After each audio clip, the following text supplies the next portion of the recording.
I'm back. Chef John Ghetto Gourmet.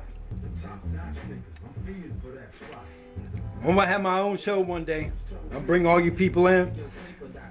We'll be bumping something. Maybe some old school stuff. Maybe some new stuff. I'll be cooking. And I'll be grabbing your kitchen, bringing it up on the show. Calling you down, doing like a Bob Barker. Ah! Girls be going, ah! Running down. All right. So, this is what we're looking at right now. And I've turned it off. It was just hard simmering just a second ago. I'm going to take my cabbage. Let me put my salt in too. You need a little bit of salt. A little bit there. So you're thinking, oh no, it's going to overload. Cabbage really is not going to overload it. It's going to close. It's going to be close.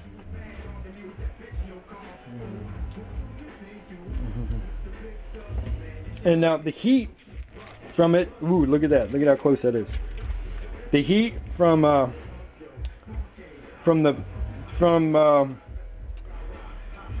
it just simmering just a second ago. I turned it down just before I started the video. Turned it off. And I don't want the cabbage really to cook. I don't want it to be all wilted. I want it to be crunchy. I want it to just, I don't want it to boil or steam. I want it to just wilt. So this is going to do it. Just the hot. See how hot that is? It's already starting to wilt just as I'm mixing it in. If you do a cabbage saute at home, I'll do one night. Yeah, it doesn't take long at all. Not as fast as spinach. Spinach wilts amazingly fast when you cook it. And there we are. So I'm gonna keep working that in. And then see, look at how thick it is. Oh yeah, see?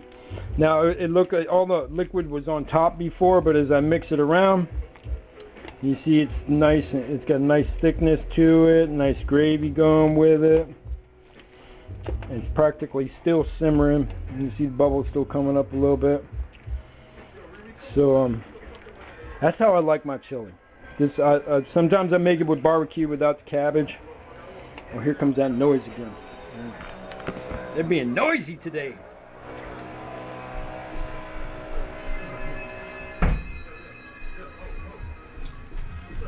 So I'm gonna mix this up a little bit more.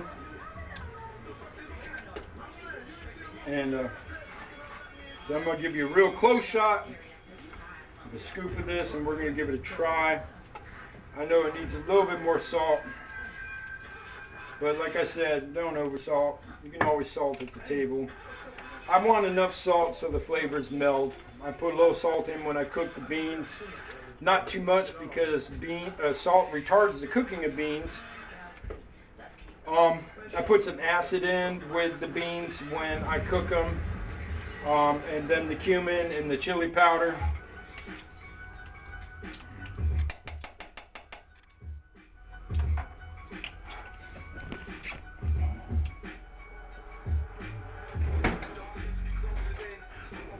Like I said, I'm trying not to eat too much. I made this real early. It's 1:20. And you're thinking, oh, cabbage ain't done yet. Cabbage is as done as I want it. Because the rest of the gravy's done. And I want to take a good look at this as I'm pouring this in, right? Look at all them beautiful chunks. Yeah, beans. Nice big pieces of meat. You can see the peppers and the onions are just barely done. I like putting a little sour cream into this sometimes. Maybe a little cheese on top, you know all the different ways.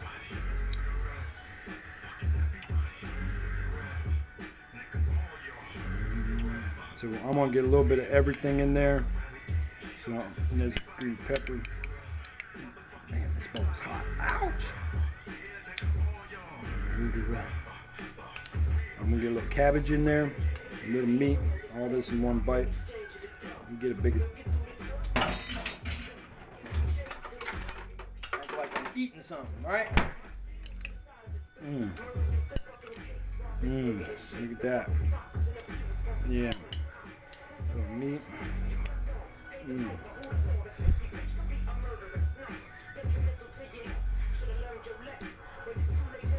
I use red beans, and I use kidney beans. I use like two to 3 parts red beans to 1 part kidney bean, and you can soak them at the same time, cook them at the same time.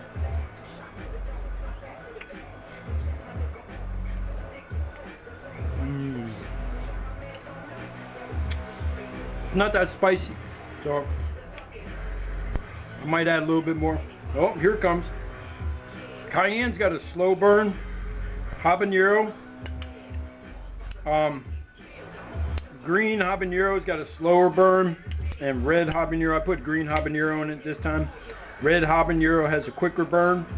It's nice when you're cooking with different peppers to put separate types of peppers in, because each pepper hits your palate and has a flavor at a different time. Let's try it with this big Italian sausage bite here.